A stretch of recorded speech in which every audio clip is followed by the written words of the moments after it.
윤석열 대통령과 기시다 후미오 일본 총리가 일본 도쿄에서 정상회담을 했습니다. 한일 군사정보보호협정 지소미아의 완전 정상화와 셔틀 외교 복원, 일본의 수출 규제 해제 등에 합의하며 안보와 경제 협력을 강화하기로 했습니다. 기시다 총리는 과거사에 대한 직접적인 사과 없이 통절한 반성과 사죄가 명시된 과거 김대중 오부치 선언을 계승한다고 밝혔고 우리 정부의 제3자 변제안에 대한 추가 호응 조치는 언급하지 않았습니다. 피해자 측은 반발했고 여야의 평가는 극명하게 엇갈렸습니다. 미국은 12년 만에 열린 한일 정상회담을 환영하고 한미일 삼국 관계 강화를 실질적으로 강화하는 양국 관계 진전 노력을 지지한다고 밝혔습니다. 중국은 한일 관계가 지역 평화와 안정, 번영에 도움이 되길 바란다면서도 배타적인 소그룹을 만드는 데에는 반대한다며 견제에 나섰습니다. 경북 상주에서 난 산불이 14시간 넘게 꺼지지 않고 있는 가운데 산림당국이 대응 2단계를 발령하고 야간 진화 작업을 이어갔습니다. 이번 산불은 인근 주민의 실화에서 비롯된 거로 추정되고 있습니다. 인천국제공항 출국장에서 소총용 실탄 한 발이 발견돼 경찰이 수사에 나섰습니다. 대한항공 여객기에서 실탄 2발이 발견된 지 엿새 만입니다. 모텔에 또래를 감금하고 무차별 폭행을 가한 중고등학생들이 경찰에 붙잡혔습니다. 피해 학생은 갈비뼈가 부러지고 고막이 파열되는 등 온몸을 크게 다쳐서 병원에서 치료를 받고 있습니다. 시청자 여러분 안녕하십니까? 3월 17일 금요일 굿모닝 YTN 1부 시작합니다.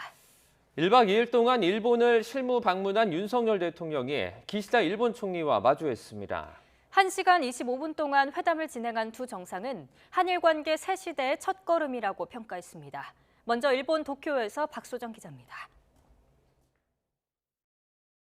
한일 정상회담 장소는 기시다 일본 총리의 관저였습니다. 윤석열 대통령과 기시다 총리는 비공개 소인수 회담과 확대 회담을 이어갔습니다. 新たな章を共に開く機会が訪れたこと、大変嬉しく思っております。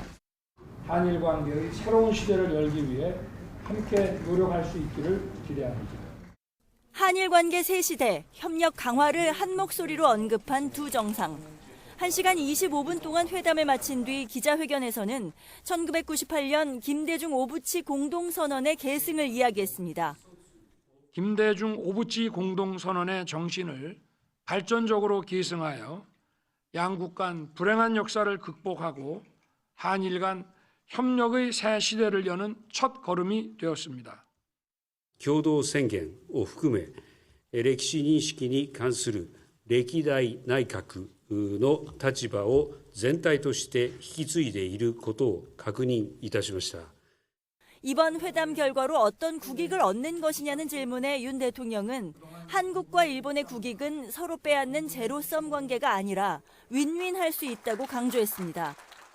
대통령실이 예고했던 대로 이번 회담에서 새로운 한일 간의 공동선언은 나오지 않았습니다. 두 정상은 대신 앞으로 형식에 구애받지 않고 필요하면 수시로 만나 소통하고 협력할 것이라고 강조했습니다. 일본 도쿄에서 YTN 박소정입니다. 윤석열 대통령과 기시다 일본 총리는 23분간의 소인수 회담에서 셔틀 외교를 재개하기로 했습니다. 또 북한의 미사일 발사를 명백한 도발로 규정하고 공조를 강화하는 데 뜻을 모았는데요. 직접 들어보겠습니다.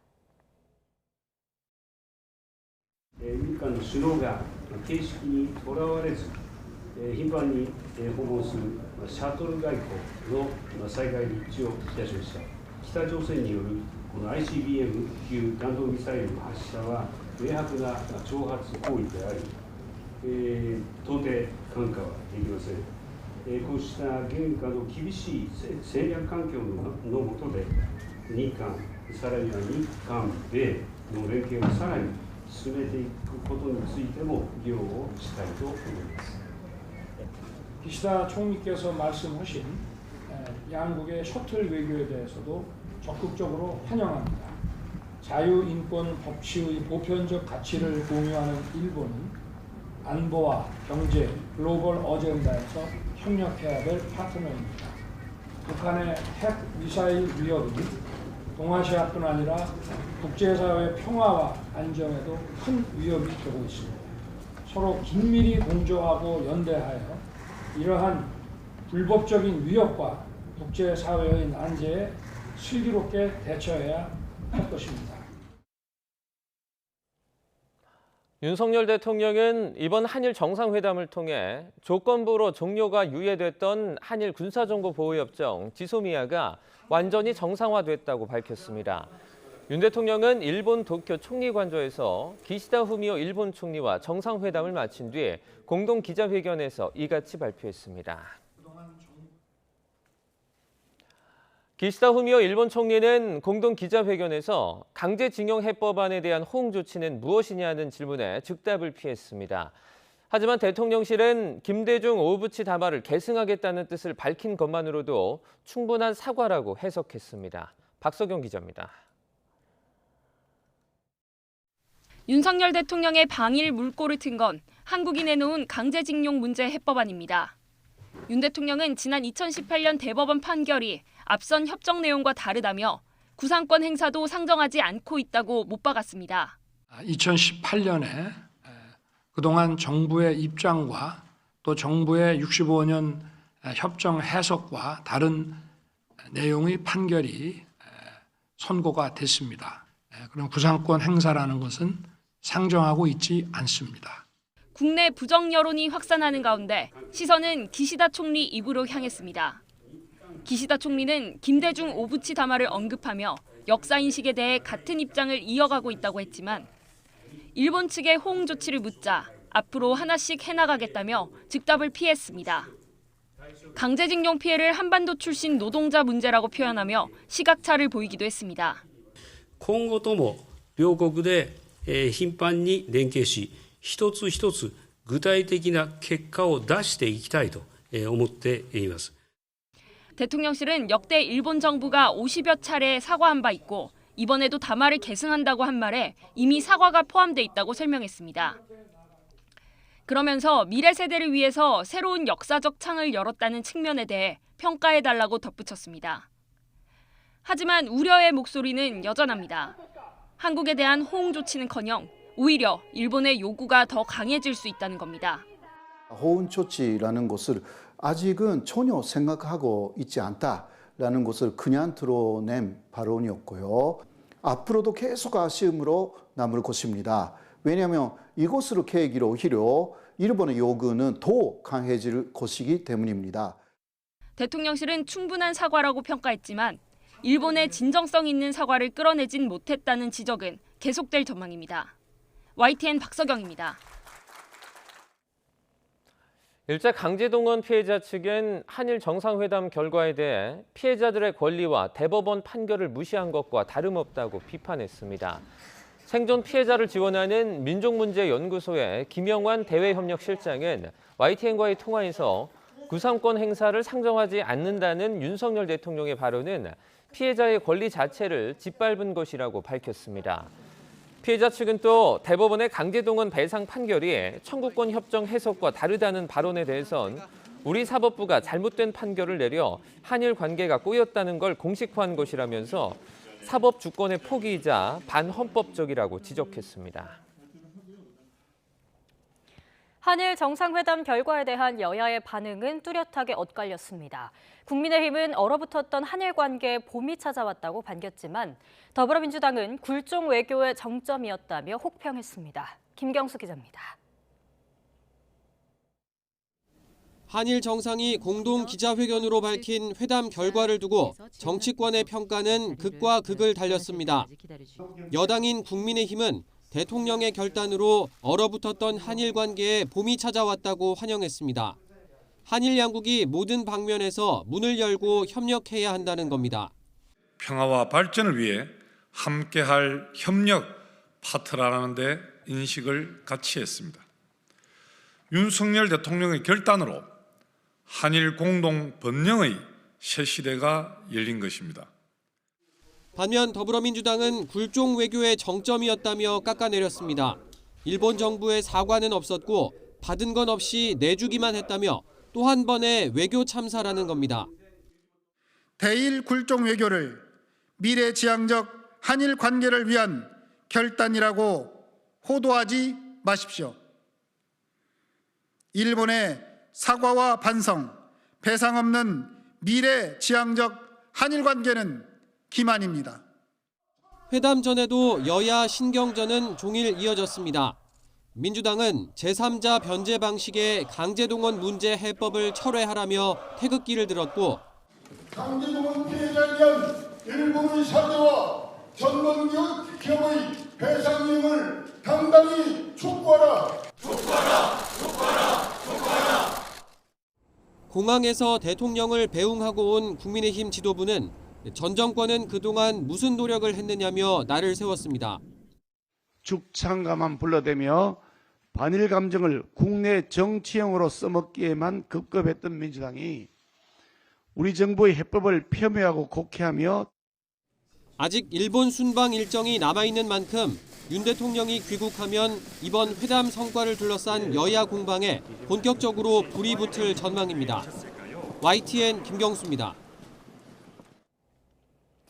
미국 백악관은 윤석열 대통령과 기시다 후미오 일본 총리의 정상회담에 대해서 한일 관계 개선에 지지 입장을 밝히며 한미일 3국 관계 중요성을 강조했습니다. 존 커비 백악관 국가안보회의 전략소통조정관은 브리핑에서 윤 대통령과 기시다 총리가 도쿄에서 12년 만에 정상회담을 했다며 이같이 밝혔습니다. 중국은 한일 정상회담에 대해 폐쇄적이고 배타적인 소그룹을 만드는 데 반대한다며 견제하고 나섰습니다. 왕원빈 중국 외교부 대변인은 정례 브리핑에서 한일 관계가 지역 평화와 안정, 번영에 도움이 되는 방향으로 발전하길 희망한다며 이같이 전했습니다.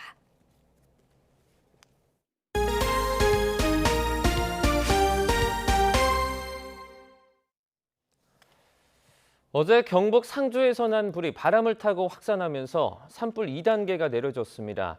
현재 상황 알아보겠습니다. 김연아 기자. 네, 사회일부입니다. 네, 진화 상황은 어떻습니까? 네, 어젯밤 11시 기준으로 진화율은 43%입니다. 소방과 산림당국은 헬기가 뜨지 못하는 밤 사이 1,200여 명을 투입해 불길 차단에 힘썼는데요. 남부지방이 워낙 가물고 바람이 거세서 어려움을 겪었습니다. 지금까지 알려진 피해 면적은 84헥타르, 축구장 117개 규모에 달합니다.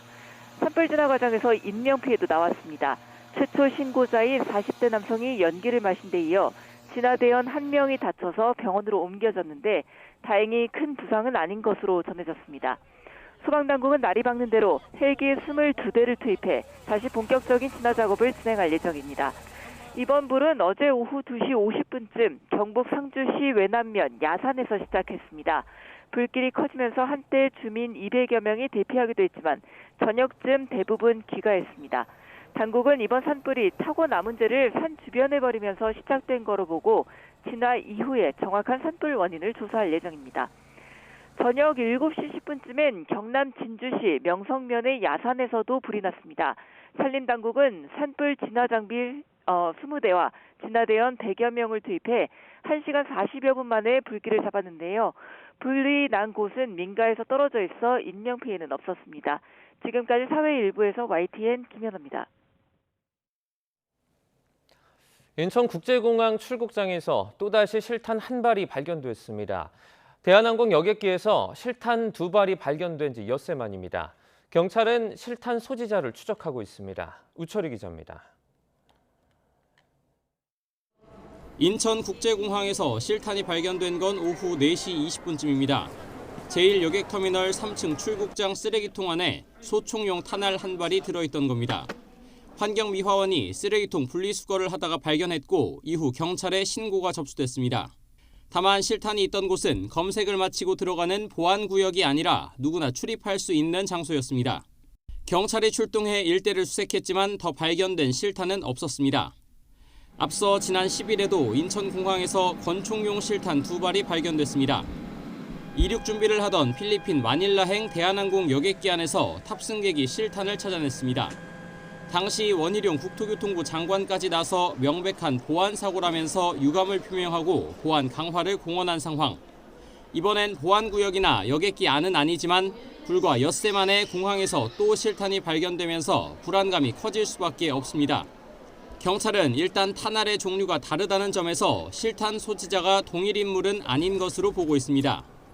공항 CCTV 확보와 정밀 감식 등을 통해 소지자를 추적하는 동시에 어떤 경위로 실탄이 있게 된 건지 확인에 주력할 방침입니다.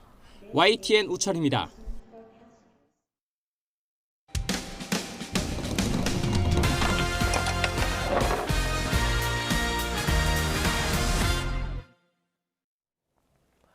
네, 10대들의 폭력 사건이 끊이질 않고 있습니다. 전남 목포에서 중고등학생들이 또래를 무차별 폭행한 혐의로 경찰에 붙잡혔는데요. 피해 학생은 갈비뼈가 부러지고 고막이 파열되는 등 온몸을 크게 다쳐 병원 치료를 받고 있습니다.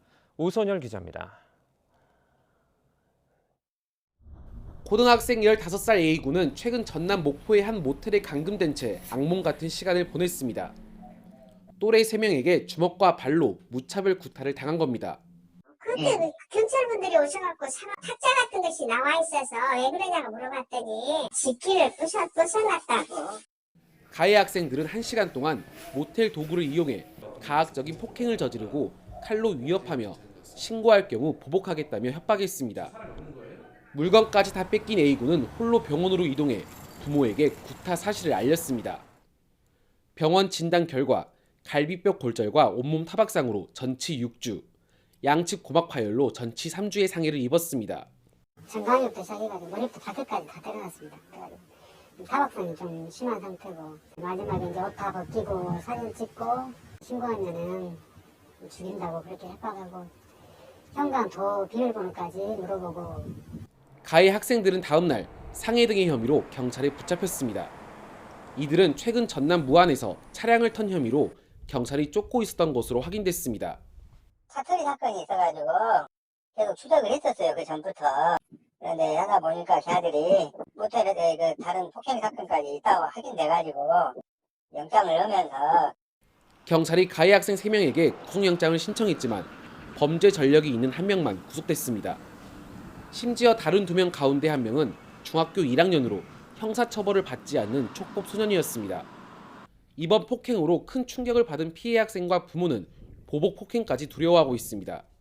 그네들을 풀려났다고 그러니까 저는 이제 보복이 일단 무섭고 무슨 또 해코지를 당할까 봐 무서워서 지금 그게 가장 걱정되고 얘도 지금 엄청 불안해하고 있어요. 지금 일단 감옥에 들어가 있거나 해야 제가 안심이 되죠. 전남교육청은 가해 학생들이 다른 학교 폭력에도 연루된 것으로 보고 징계위원회를 열어 징계 수위를 정할 방침입니다. YTN 오선열입니다. 21년 전 파출소에서 괴한에 피살된 이른바 백경사 살인사건의 진상을 밝히기 위해 경찰 전담 수사팀이 꾸려졌다는 소식 전해드렸는데요.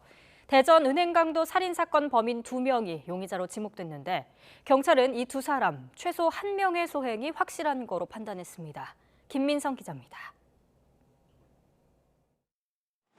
울산에 있는 한 여관입니다.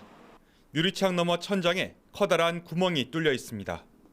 2002년 전주의 한 파출소에서 사라진 권총이 지난 3일 경찰의 압수수색 과정에서 21년 만에 모습을 드러낸 곳입니다. 권총이 숨겨진 장소를 알려준 사람은 대전 국민은행 권총강도 살인사건을 저질러 무기징역을 선고받은 이승만입니다. 21년 전 백경사 피살 사건이 대전 사건의 공범 이정학의 소행이라며 경찰에 옥중 편지를 보낸 겁니다. 제보를 받고 경찰이 총을 회수해보니 총기 번호 428령까지 완벽히 일치했습니다. 확실한 물증이 나왔는데도 이승만과 이정학은 대전 사건 재판 때처럼 서로에게 범행을 떠밀고 있습니다. 서로 이제 상대방이 범행을 하고 총기를 가져왔다고 진술을 하고 있는데 그 부분은 그동안에 이 사람들 그전 사건 수사 과정이나 이런 행태를 봤을 때 충분히 예상됐던 부분이고요. 저희들은 그 진술의 진위 또 실제 전모를 확인하기 위해서 수사력을 집중하고 있습니다. 이승만과 이정학은 2001년 10월 새벽 경찰관을 차로 쳐 권총을 뺏고 2달쯤 뒤 대전 국민은행에서 권총 강도 살인 사건을 벌였습니다. 또 2003년 1월에는 대전 밀라노 21 쇼핑몰 현금 수송차 탈취 사건이 있었는데 애초 이승만 단독 범행으로 알려진 이 일은 최근 이정학의 자백으로 사실 두 사람의 소행인 것으로 새롭게 드러났습니다. 경찰관에게서 권총을 훔치고 그로부터 몇 달 뒤 현금 수송차를 덮치는 수법. 이런 반복성을 근거로 둘 중 최소 한 사람, 어쩌면 두 사람이 함께 2002년 9월 백경사를 살해했을 것으로 확신하고 있습니다. 경찰은 두 사람의 진술을 비교 분석해 자백을 끌어내기 위해 프로파일러 5명을 투입했습니다. YTN 김민성입니다. 이태원 참사 당시 신현영 의원을 태우느라 현장 도착이 늦은 명지병원에 정부가 시정 명령 등 행정처분을 내렸습니다. 재난의료지원팀 활동에 대한 방해를 금지하는 내용으로 법 개정도 추진됩니다. 김평정 기자입니다. 지난해 10월 이태원 참사 당시 명지병원의 재난의료지원팀은 현장 도착이 늦었다는 논란이 일었습니다. 신현영 더불어민주당 의원을 중간에 태우느라 합정역과 신촌역, 이대역으로 우회해 이태원 도착이 지연됐다는 것입니다. 복지부의 업무 검사 결과 이는 사실로 확인됐습니다. 실제로 신현영 의원을 태우고 가느라 이태원 도착이 늦어졌고 재난의료지원팀이 아닌 신 의원에게 재난 현장 출입증이 무단 제공된 사실도 적발됐습니다. 명지병원의 직통전화번호를 신 의원에게 유출한 기관은 국립중앙의료원 중앙응급의료센터로 드러났습니다. 명지병원은 당시 신호 위반과 중앙선 침범 등의 특례가 적용되는 긴급 자동차를 이용하지 않고 일반 차량인 스타렉스로 출동한 사실도 확인됐습니다. 보건복지부는 명지병원에 재발 방지 계획을 제출하라는 시정명령을 내리고 중앙의료원에는 상황실 업무 규정 개정과 번호를 유출한 직원의 문책을 요구했습니다. 시정명령을 이행하지 않으면 응급의료법에 따라 재정 지원이 중단되거나 응급의료 수가가 차감될 수 있습니다. 앞서 신현영 의원은 이 일과 관련해 직권남용과 공무집행 방해 혐의로 경찰 조사를 받았습니다. 국정조사 기간 동안에 드리지 못한 말씀 오늘부터 수상히 드리도록 하겠습니다. 복지부는 이번 사례가 재발하지 않도록 재난의료지원팀의 활동을 방해하는 행위를 금지하는 내용으로 법 개정을 추진합니다. 위반 시 자격 정지와 업무 정지는 물론 형벌과 과태료 등 처벌 규정도 마련할 계획입니다. YTN 김평정입니다. 기독교 복음선교회 JMS 교주인 정명석 총재가 선택한 여성 신도들을 일명 신앙스타라고 부르는데요. 일반 신도들보다 우월한 지위를 가지는 이 신앙스타에게 수년 동안 돈을 뜯기는 건 물론 무리한 성관계를 강요했다는 폭로가 나왔습니다. 안동준 기자가 피해자 이야기를 직접 들어봤습니다. 지난 18년 동안 기독교 복음 선교회, 일명 JMS 신도로 활동해온 30대 A씨. 20대 때 필리핀으로 이주해 종교 생활을 이어갔는데 여기서 이른바 신앙스타라고 불리는 필리핀 여성 신도 B씨와 교회 지도자 한국인 여성 C씨를 만났습니다. 이들은 교회 후원금을 명목으로 A씨에게 돈을 뜯어가기 시작했는데 알고 보니 이 돈은 이들의 개인 사업을 위한 용도로 사용되고 있었습니다. 본인들 사업을 하기 위해서, 사업 확장하기 위해서 저한테 돈을 요구했고 그것조차도 신도들을 위한 거라고. 여기에 A씨가 갑작스럽게 교통사고를 당하면서 이들이 A씨 병원비를 대납해줬고 이때부터 A씨는 생활비를 제외한 모든 돈을 이들에게 보내기 시작했습니다. 병원비를 썼던 돈, 그 내역을 찾아보니까 제가 보냈던 돈이 훨씬 더 많더라고요. 나중에 와서 제가 달라고 했을 때 모르는 일이라고 얘기를 했었거든요. A씨는 신앙스타라고 불리는 필리핀 여성 신도 B씨에게 더 황당한 요구를 받았다고 주장합니다. 이런 B씨가 자신이 JMS 교주, 정명석 총재의 계시를 받았다면서 A씨에게 옷을 벗거나 자위하는 영상을 찍어 보내라고 했다는 겁니다. 정명석이 직접 발탁한 여성 신도들인 신앙스타는 정명석을 메시아로 믿는 신도들에게 절대적인 영향력을 행사해왔기 때문에 A씨는 이를 거절할 수 없었다고 말합니다. 처음에는 가볍게 스킨십 정도를 하였고 나중에 와서는 더한 거까지 요구를 하더라고요. 예수님이 이 계시자를 통해서 사랑을 보여주시는 거구나. 그렇게까지 믿게 되더라고요. B씨는 정명석을 만나면 이렇게 해야 한다면서 A씨에게 성관계를 요구하기도 했는데 어린 나이에 그저 구원받을 수 있다고 믿었던 A씨는 이러한 요구에 여러 차례 응했다고 말했습니다. 반복되는 요구에 이상하다는 생각이 들었던 A씨는 한국인 지도자 C씨에게 이 일을 토로했지만 사실상 이를 방관했다고 주장했습니다. 정말 이상한 게 아니라는 식으로 저한테 얘기를 하더라고요. 그렇게 요구를 받다 보니까 이게 당연한 거구나 판단을 하게 되더라고요. 한국으로 돌아와 비로소 자신이 당한 일이 범죄였다는 걸 인식하게 된 A씨는 탈퇴 신도들이 모인 인터넷 커뮤니티에 자신이 당한 피해를 적어 올리기 시작했습니다. 얼마 후 B씨에게 글을 쓰는 것을 중단하지 않으면 법적 조치를 취하겠다는 협박성 이메일을 받기도 했지만 용기 내 피해 사실을 YTN에 제보했습니다. 한국에서만 일어나는 일들이 아니라 해외에서도 2차 가해자들이 많이 늘어나고 제가 이런 걸 폭로함으로써 알고서 그 사람들도 자기 인권을 찾고 새로운 삶을 살았으면 좋겠다는 생각이 들어요. 취재진은 신앙스타인 B씨와 C씨에게 전화와 SNS를 통해 여러 차례 연락을 시도했지만 아무런 입장을 듣진 못했습니다. YTN 안동준입니다. 오늘 새벽 0시쯤 충북 청주시 옥산면의 한 아파트 앞 도로를 달리던 승용차가 전신주를 들이받았습니다. 이 사고로 다친 사람은 없었지만 전신주가 부러지면서 일대 아파트와 주택에 잠시 전기 공급이 끊겼습니다. 오늘 0시쯤 경기도 하남시 감일동에 있는 2층짜리 카센터에서 불이 나 1시간 만에 꺼졌습니다. 화재 당시 건물 안에 사람이 없어서 인명피해는 없었습니다. 어제 오후 4시 반쯤 서울 천호동 오피스텔 공사 현장 근처에 매설된 SK 브로드밴드 광 케이블이 손상됐습니다. 이 사고로 일대에서 SK 브로드밴드를 이용하는 2천여 세대가 5시간 넘게 인터넷에 접속하지 못하고 불편을 겪었습니다.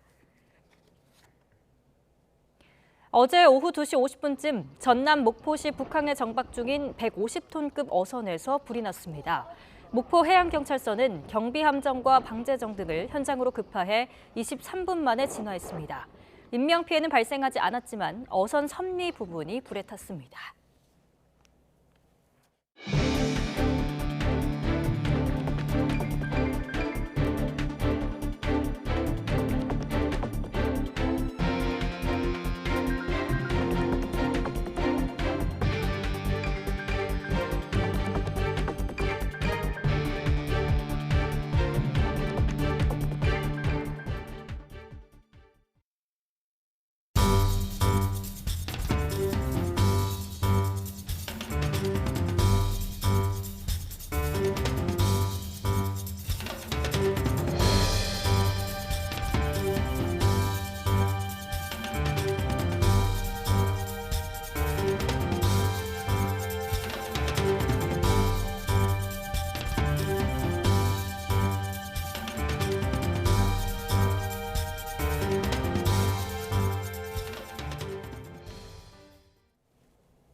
윤석열 대통령과 기시다 총리는 방일 첫날인 어제 4시간을 함께했습니다. 딱딱한 만찬장이 아닌 도쿄 시내 일반 식당에서 부부 동반으로 식사한 뒤 2차로는 두 정상만 추억의 식당을 찾았는데요. 조은지 기자가 정리해봤습니다. 윤석열 대통령이 도착하기 1분 전부터 기시다 총리가 관저 정문에서 기다립니다. 마침내 차문이 열리고 환하게 웃는 두 사람. 지난해 11월 캄보디아 푸놈펜 회담 이후 넉 달 만에 만난 두 정상의 악수는 길게 이어집니다. 태극기와 일장기가 놓인 단상에서 두 정상은 애국가와 기미가요를 엄숙한 표정으로 들으며 서로에게 예를 표시했습니다.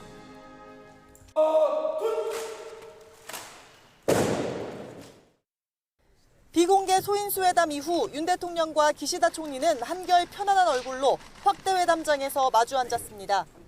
今週、東京では早く桜が開花いたしましたが、本格的な春の訪れを迎えたこの日に한일 관계의 새로운 시대를 열기 위해 함께 노력할 수 있기를 기대합니다. 두 정상은 도쿄의 번화가인 긴자거리에서 친교 만찬을 진행했습니다. 유명 스키야키 식당에서 1시간가량 부부끼리 시간을 보냈습니다. 일본 관례상 실부 방문 때 부부 동반 만찬은 드물다는 게 우리 대통령실 설명입니다. 일본 측은 이어 2차로 윤 대통령의 어린 시절 추억이 서린 오므라이스 집으로 안내했습니다. 이번에는 단둘이 맥주까지 곁들였는데 식당을 나올 때 두 정상은 눈에 띄게 밝은 표정이었습니다. 대통령님 맛있었습니까? 맛있었습니까? 방일 첫날에만 공과 사를 오가며 4시간 넘게 밀착 행보한 한일 정상이 얼어붙은 양국 관계를 얼마만큼 녹여낼지 지켜볼 일입니다. 일본 도쿄에서 YTN 조은지입니다. 이번 한일 정상회담에서 관심을 모았던 부분은 우리 정부의 강제동원 피해 해법에 대한 일본의 성의 있는 호응이었는데요. 실제 사과나 배상에 대한 확답은 없었습니다. 기시다 총리는 호응 조치가 부족하다는 지적에 구체적인 성과가 있었다고 자평했습니다. 어떤 맥락인지 김세호 특파원이 보도합니다. 예상했던 대로 강제동원 피해자에 대한 별도 사과나 반성의 뜻을 밝히지 않았던 기시다 총리. 한국의 강제동원 해법에 대한 일본의 호응 조치 요구에 어느 정도 부응했다는 뜻을 나타냈습니다. 日本側の抗措置についてのご質問でありましたが、本日もいくつかの具体的な成果が見られたと考えていますし、 이는 한국에 대한 반도체 핵심 소재 수출 규제 해제 조치 등을 일컫는 것으로 보입니다. 반도체 수출 규제는 우리 대법원의 강제동원 피해자 배상 판결에 대한 사실상 보복 조치. 기시다 총리의 발언은 우리 정부의 강제동원 배상에 대한 나름의 성의 있는 조치라는 점을 에둘러 표현한 것으로 보입니다. 또 셔틀 외교 재개를 강조하면서 여러 분야에서의 협력 강화를 거듭 언급한 것 역시 호응 조치의 일환인 점을 강조한 것으로 관측됩니다. 両国の首脳が形式にとらわれず、頻繁に訪問するシャトル外交を再開させることで一致をいたしました。 이런 가운데 기시다 총리가 윤석열 대통령에게 한일 위안부 합의의 이행을 요구한 것으로 전해졌습니다. 한편 일본 언론들은 윤 대통령과 김건희 여사가 공항에서 내린 직후부터 주요 일정을 속보로 내보내며 큰 관심을 나타냈습니다. 또 윤 대통령이 역대 대통령들과는 달리 한일 관계 개선에 대한 일관되고 뚜렷한 주관을 가지고 있다며 긍정적으로 평가했습니다. 다만 한국 정부의 강제동원 해법안에 대한 국내 반발을 어떻게 극복할지가 관건이라며 한국의 해법안 이행 전망에 대해서는 유보적인 판단을 내렸습니다. 도쿄에서 YTN 김세호입니다. 한일 정상회담을 앞두고 일본이 한국에 대한 반도체 소재 3개 품목에 대한 수출 규제를 해제하기로 했습니다. 한국 정부도 이 규제에 대해 제기했던 세계무역기구 WTO 제소를 취하합니다. 이창양 산업통상자원부 장관의 일본 현지 발표 함께 들어보시죠. 산업통상자원부와 일본 경제산업성은 3월 14일부터 금일 3월 16일까지 3일에 걸쳐 심도 있는 수출관리 정책 대화를 개최하였습니다. 1측은 불화수소, 불화폴리미드, 포토레지스트 등 3개 품목에 대해 2019년 7월에 부과한 수출 규제 조치를 즉시 해제하기로 하였습니다.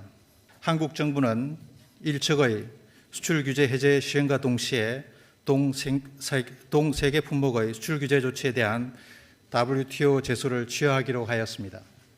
아울러 양측은 상호 국가 카테고리, 즉 화이트리스트의 조속한 원상 회복을 위해 긴밀히 논의해 나가기로 하였습니다. 이번 합의는 단순히 수출 규제 조치 해소에 그치는 것이 아니라 신뢰 구축의 첫 발을 내딛는 것으로 한일 간 경제 협력과 글로벌 공급망 안정화를 위한 공조의 추진돌이 될 것입니다. 지난 1965년 한일 청구권 협정 관련 국내 수혜 기업 중 포스코를 제외한 15곳이 정부의 일제강제징용 피해자 배상 해법을 위한 변제금 출연을 놓고 엇갈린 입장을 보이고 있습니다.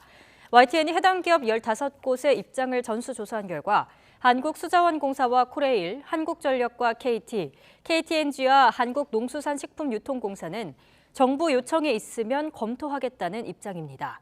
한국농어촌공사와 한국광해광업공단, 수협중앙회는 직접 수혜 대상이 아닌 만큼 출연 계획이 없고 한국도로공사도 과거 일본이 제공한 자금은 이미 정부에 상환했다며 출연 계획이 없다고 설명했습니다.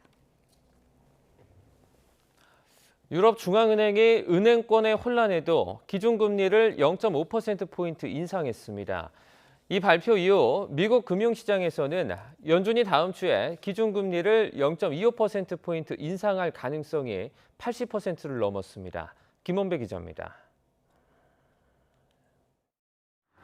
유럽중앙은행이 미국 실리콘밸리 은행 파산과 스위스의 세계적 투자은행 크레디트 스위스의 주가 폭락 등에도 기준금리를 지난달 예고한 대로 0.5%포인트 인상했습니다. Inflation is projected to remain too high for too long. Therefore, the Governing Council today decided to increase the three key ECB interest rates by 50 basis points in line with our determination to ensure the timely return of inflation to our 2% medium-term target.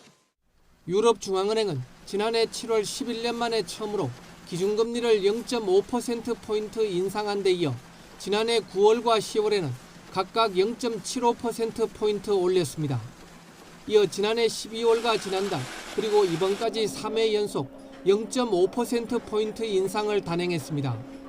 로이터 통신은 스위스 중앙은행이 크레디트 스위스 은행에 500억 스위스 프랑, 우리 돈으로 약 70조 3천억 원을 대출해 주겠다고 한 결정이 이번 금리 인상을 추진할 자신감을 주었다고 소식통을 인용해 보도했습니다. 라가르드 총재는 기자회견에서 현재 금융시장 긴장 상태를 모니터링 중이며 유로존의 물가 안정과 금융 안정을 유지하기 위해 필요한 모든 대응 조치를 할 준비가 돼 있다고 말했습니다.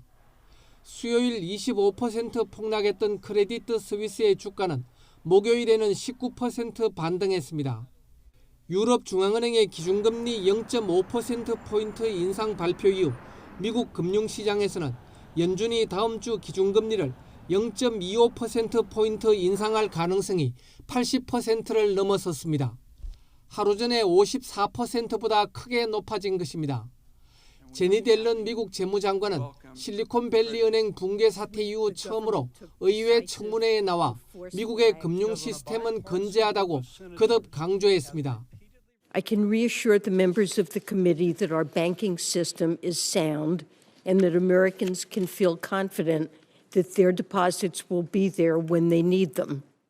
옐런 장관은 실리콘밸리 은행 폐쇄 조치와 관련해 유동성 위기가 있었다며 왜 이 같은 문제가 발생했는지 상세하게 조사할 것이라고 밝혔습니다. YTN 김원배입니다. 은행권 제도 개선 TF를 통해 논의를 이어가고 있는 금융당국이 이번에는 은행의 건전성을 강화할 수 있는 제도 정비에 나섰습니다. SVB 사태로 금융시장 불확실성이 커지는 상황에서 자기자본 확대 등을 통해 손실 흡수 능력을 높인다는 방침입니다. 강희경 기자입니다. 금융당국이 제도 개선 TF 3차 실무작업반 회의를 열고 은행의 건전성 제도 정비에 나섰습니다. SVB 등 미국 지역은행 파산 계기에 자기자본 확대를 통한 은행의 손실 흡수 능력 강화를 추진하기로 했습니다.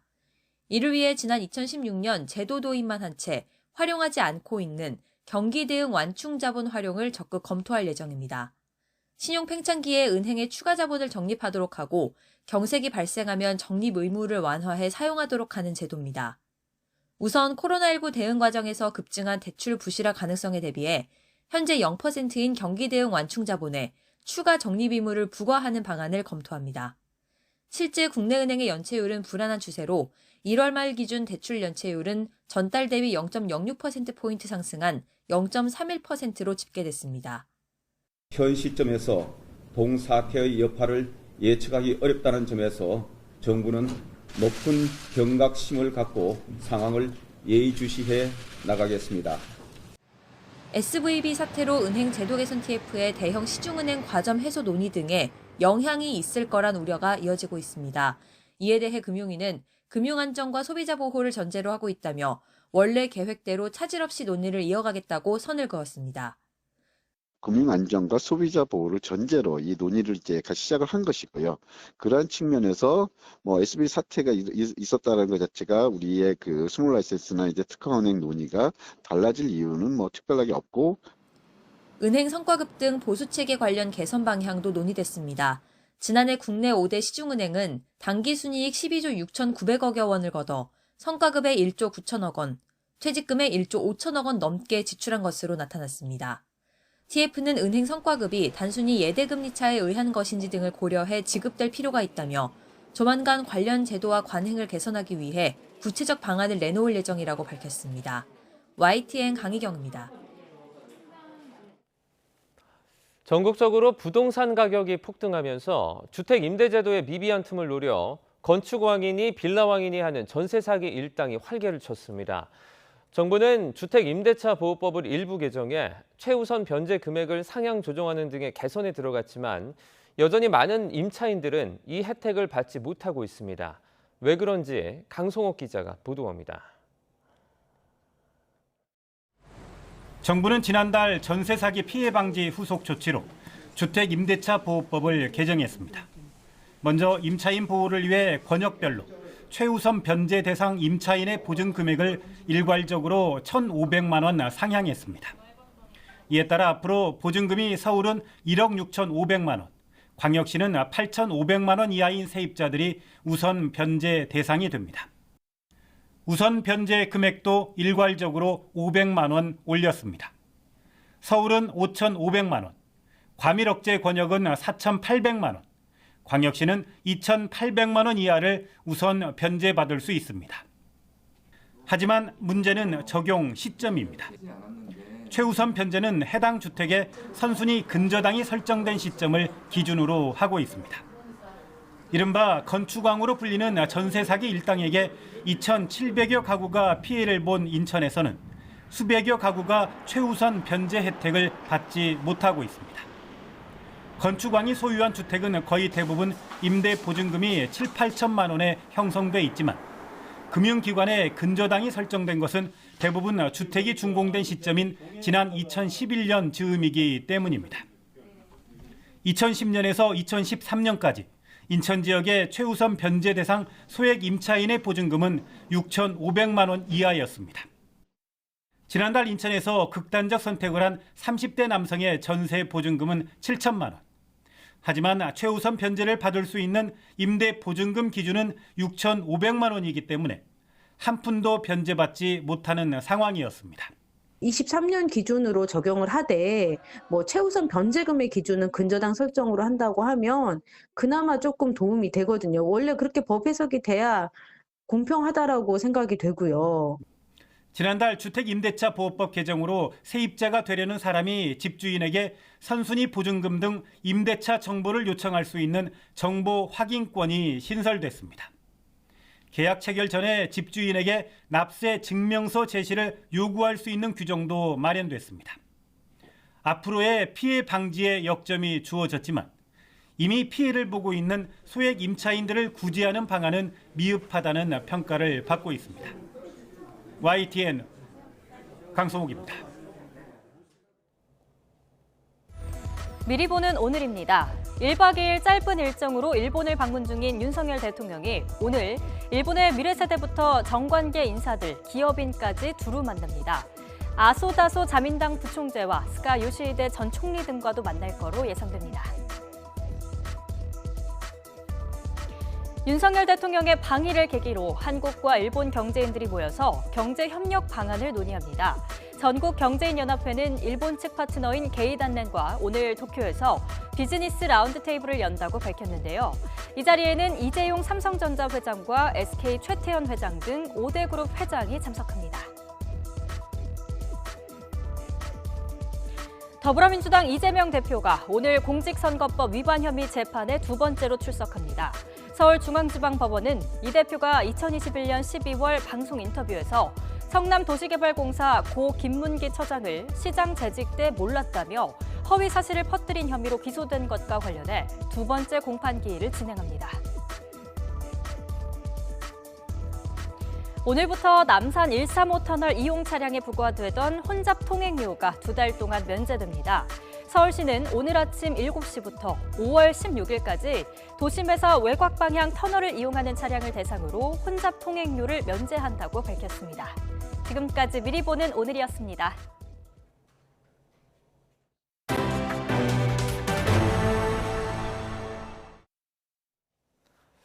대형 화재가 발생한 한국타이어 대전 공장이 최근 3년 동안 받은 소방시설 점검에서 900건이 넘게 불량 사항이 지적된 것으로 나타났습니다. 한국타이어 측은 개선 조치를 마쳤다고 밝혔지만 경찰은 소방 설비가 정상적으로 작동했는지 살펴보고 있습니다. 이상곤 기자입니다. 한국타이어가 외부 업체에 의뢰 진행한 뒤 지난해 11월 소방당국에 보고한 대전공장 소방시설 점검 보고서입니다. 스프링클러 설비 밸브 작동 불량과 연기 감지기 동작 불량 등 모두 71건의 불량 판정을 받았습니다. 불이 난 이 공장 가류 공정에서도 4건의 지적사항이 확인됩니다. 지난해 상반기에 진행된 점검에서는 169건이 적발됐는데 스프링클러가 연동된 화재 감지기의 선로가 끊어진 문제 등이 확인됐습니다. 앞서 진행된 점검에서도 수리와 정비가 필요한 소방시설이 많았던 것으로 드러났습니다. 지난 2020년에는 284건의 지적사항이 나왔고 2021년은 382건으로 가장 많았습니다. 한국타이어는 1년에 2번 외부 전문기관에 의뢰해 점검한 사항으로 마지막으로 지적된 불량 사항은 지난 2월 조치를 마쳤다고 밝혔습니다. 하지만 소방 점검 때마다 지적사항이 끊임없이 나왔다는 점에서 화재 당시 소방시설이 제대로 작동했는지에 대한 조사 필요성이 제기됐습니다. 정우택 의원은 점검 이후 수많은 소방시설 불량 문제가 모두 정상화됐는지 의문이라며 소방시설이 정상적으로 작동했는지에 대한 철저한 조사가 필요하다고 지적했습니다. 소방 전문가도 화재 위험이 큰 물질이 많은 공장의 특성상 적절한 설비가 갖춰져 있었는지도 조사가 이루어져야 한다고 강조했습니다. 이게 정말 잘 수리가 되었는지, 시설에 불량은 없었는지 이런 부분들에 대한 확인이 필요할 것 같고요. 적절한 소방시설이 애초부터 설비가 되어 있었는지 조금 점검이 필요하고, 한국타이어 측이 소방시설은 정상 작동했다고 밝힌 가운데 경찰은 공장 내부 CCTV와 전자기록 등을 통해 소방설비가 제대로 작동했는지 살펴보고 있습니다. YTN 이상곤입니다. 지난 14일 갑질을 호소하며 숨진 강남 한 아파트 경비원 박모 씨는 관리소장 특별 지시에 따라 반장직에서 해제됐던 것으로 드러났습니다. YTN 취재진이 확보한 서울 대치동 A아파트 1월 1일 반장용 경비 일지를 보면 관리소장이 자필로 쓴 특별 지시사항에 경비반장 교체가 명시돼 있습니다. 앞서 근무하던 아파트 주차장에서 숨진 채 발견된 박 씨는 극단적 선택 직전 동료에게 반장 역할 대신 초소 근무를 하도록 한 관리소장의 갑질 때문에 힘들다는 취지의 호소문을 보냈습니다. 금품수수 의혹을 받는 한국노총 강모 전 수석 부위원장에 대해서 경찰이 압수수색에 나섰습니다. 경찰청 강력범죄수사대는 어제 낮 1시부터 한국노총 사무실과 강 씨의 주거지에 수사관을 보내 관련 자료를 확보하고 있습니다. 앞서 지난 2일 조선일보는 강 씨가 지난해 9월 한국노총 동료 간부에게 건설노조에서 3억 원을 받았는데 1억 원씩 나눠 갖자고 제안을 하는 녹취를 입수했다고 보도했습니다.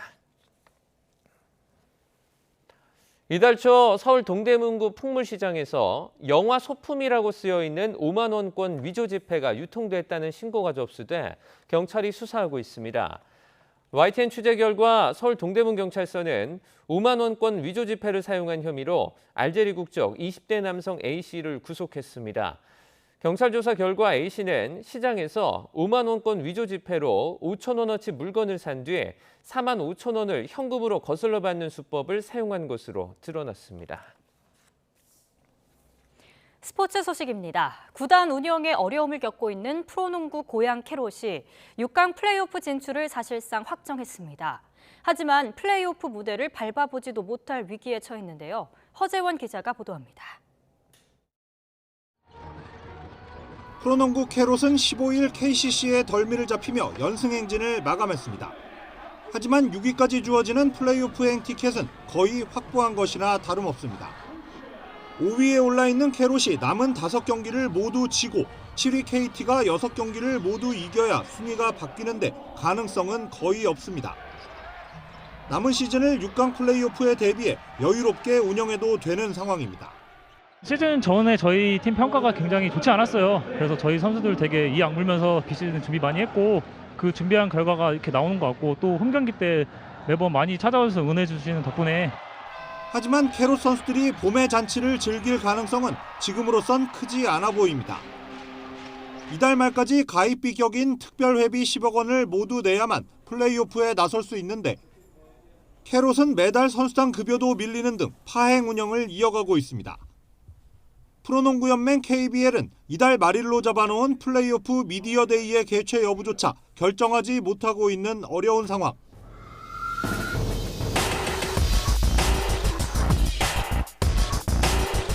정규리그 막판 뜨겁게 달아올라야 할 프로농구 코트가 캐롯 변수로 인해 갈팡질팡하고 있습니다. YTN 허정원입니다.